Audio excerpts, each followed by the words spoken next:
Your Excellencies, members of the European Parliament, members of the federal and regional parliaments, local councils, chers amis en notre qualité, sirli hayanakitzner, dear colleagues and friends.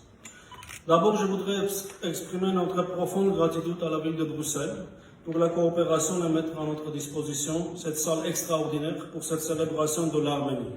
Je remercie également tous nos partenaires, Ireland Brandy Company, Armenia Wine Company et leurs exclusifs distributeurs en Belgique, Société Widas, Chambre du commerce Belgique-Arménie et bien sûr nos musiciens qui sont venus de l'Arménie pour nous interpréter les chansons d'Aznavour. As we celebrate Armenian Independence Day, at least 23 of our compatriots remain illegally imprisoned in the dungeons of Azerbaijan, a member state of the Council of Europe and the COP29 host country. The scene of those Armenians is the fight for freedom, their desire to live in a dignified life in the land of their ancestors. This remarkable day is theirs at least as much as it's ours. For this reason, I would like to read out the names of our compatriots who, being deprived of freedom, are missing out the opportunity to celebrate this solemn day. David Alaverjan, David Babayan, Madad Babayan, Tigran Balayan, Rashid Beglaryan, Vasily Beglaryan, David Davtyan, Vivian Elkejan, Eric Ghazaryan, Arkady Lukasyan, Arayik Harutyunyan, David Ishkhanyan, Alyosha Khosrovyan, David Manukyan, Garib Martirosyan, Ludwig Mkrtchyan, Lyova Mnatsakanyan, Melikset Pashayan, Bako Sahakyan, Gurgen Stepanyan, Georg Sudjan, Ruben Vartanyan. Beste vrienden, today we have gathered here in the magnificent hall of Brussels, the capital of Europe and Belgium, to celebrate two significant occasions for Armenian people worldwide. The 33rd anniversary of the independence of the Republic of Armenia and 100th anniversary of an iconic French chansonnier of Armenian descent, Tigran Balayan. Apart from being a universal hero who united humanity around his art, Aznavour's life and past depict the price that Armenian people had to pay to withstand the blows of history and earn their independence. Throughout his life, Tigran Balayan stood apart as a quintessential Armenian success story, rising from humble beginnings to the pinnacle of international fame. Yet, he never forgot his racines and always found ways to give back to the Armenian and French peoples as both a cultural icon, a philanthropist, and a diplomat. And it is for this particular reason we have decided to celebrate the independence of our country through his chansons. Chers amis, I had the honor to know Maestro Tigran Balayan personally and the privilege to hear some of his life stories firsthand. Moreover, I started learning my French language by translating his songs, and this is why it is a particular pleasure for me to speak about his life journey. Indeed, Tigran Balayan embodied the destiny of the Armenian nation, its rebirth, unbreakable will, diligence, and strength.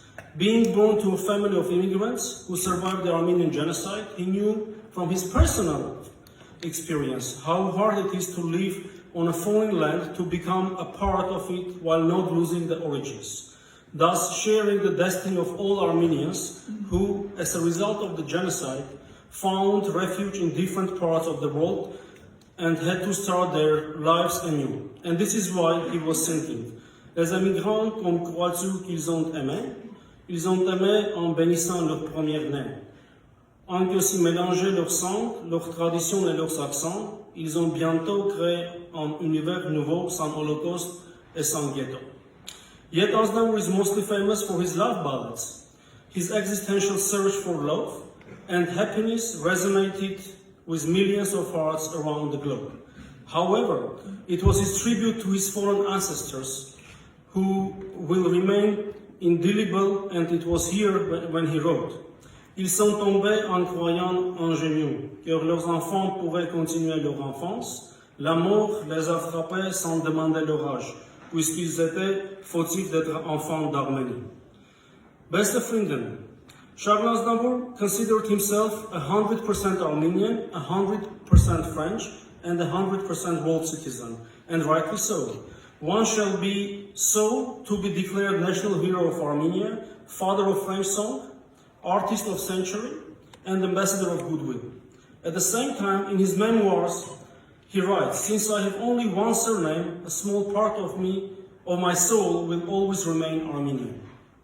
And this is why becoming citizen of an independent Armenia has been quite symbolic, perhaps illustrating the sheltering of his emigrant lineage under the roof of the state, the Republic of Armenia. And the fact that his family today lives in Armenia is even more symbolic, showcasing that the search for Armenian people for the homeland is over.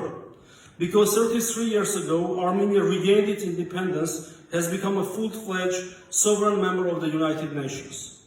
From then, independence has been an ultimate value for us, and the Armenian people has stood ready to pay any price, bear any burden, and meet any hardship to preserve the independence. And we have been doing so throughout the last 33 years, full of ups and downs, achievements and failures. Yet we have been constantly moving forward in building an independent state and becoming a responsible member of the international community. Ladies and gentlemen, Shahroz Nahur always believed in the longevity of Armenian nation and the success of the Armenian state. Even in 1988, after the devastating earthquake in Armenia, in Gyumri, second city of Armenia, when he rushed to assist the Armenian people, he was full of hope. And he created one of his most famous chansons, Pour toi, Arménie, to read as follows. Dans tes yeux, je veux voir Arménie. Une lueur d'espoir, une flamme, une envie de prendre ton destin entre tes mains, à bras le corps, tes printemps fleuriront encore, tes beaux jours renaîtront encore. Après l'hiver, après l'enfer, poussera l'arbre de vie. And nowadays, Aznavour's wish is gradually becoming a reality. After the catastrophic war against Nagorno-Karabakh and Armenia that followed by an ethnic cleansing of Armenian people from their homeland, the Armenian statehood is slowly but steadily moving towards the desired goals, making an independent choices based solely on its interests and on our shared values with the European community. On this path, undoubtedly, the cooperation with our friends, namely the European Union, as well as the bilateral collaboration with the Kingdom of Belgium, have been playing a crucial role. Only during last year, on my watch as a head of the mission to the European Union, several milestone events took place, defining a new content of Armenia-EU partnership. Prime Minister Pashinyan addressed the European Parliament plenary session, expressing the wish of the Armenian people to stand as close to the European Union as the European Union will find appropriate. Afterwards, the Minister of Foreign Affairs was invited to Foreign Affairs Council. Later, the resolution of European Parliament followed the suit, calling upon European institutions to embrace Armenia closer. In spring, the unprecedented EU-US-Armenia summit supporting Armenia's resilience took place, giving a new impetus to the cooperation between Armenia and the Union, and fulfilling it with new dimensions. In July, the Council of the European Union adopted two milestone decisions on provision assistance to Armenia under European Peace Facility and opening the visa liberalization dialogue for Armenian citizens. Basically, while Vice President Skinas was in Armenia 2 days ago, we have officially launched the visa liberalization dialogue. A year ago, when I was moving from the capital of the international law to the capital of European law, I could not imagine that all this would happen so quickly. For that, I want to use the chance and express my sincere gratitude to my counterparts working at the European Parliament, European Commission, European External Action Service, EU delegation in Yerevan, Ministry of Foreign Affairs of Armenia, and to my team here in Brussels for their constant support and advice throughout this hard but cherishing past. And for me personally, all these achievements wouldn't be possible without constant support and of my spouse, husband, who is present here. Thank you, husband.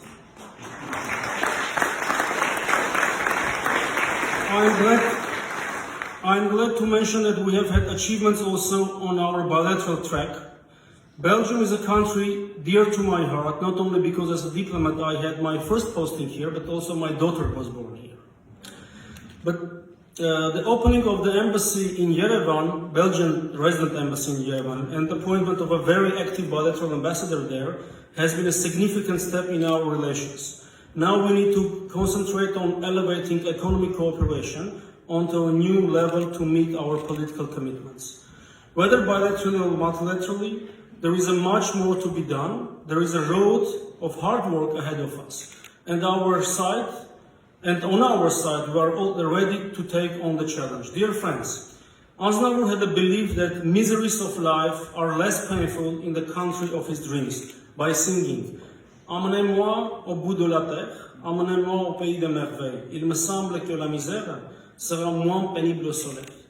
Myself, I believe that in life, happy, sorrowless places are not found but built through restless hard work, whether personally or globally.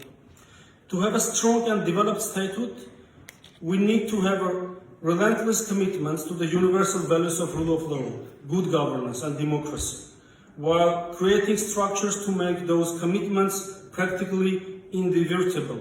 And I do also believe that together with our international partners and friends, today we are laying the foundations for a more democratic and more prosperous Republic of Armenia. And on this occasion, I want to raise a glass pour toi Arménie, pour toi la Belgique, et pour toi l'Europe, because you are for us formidable.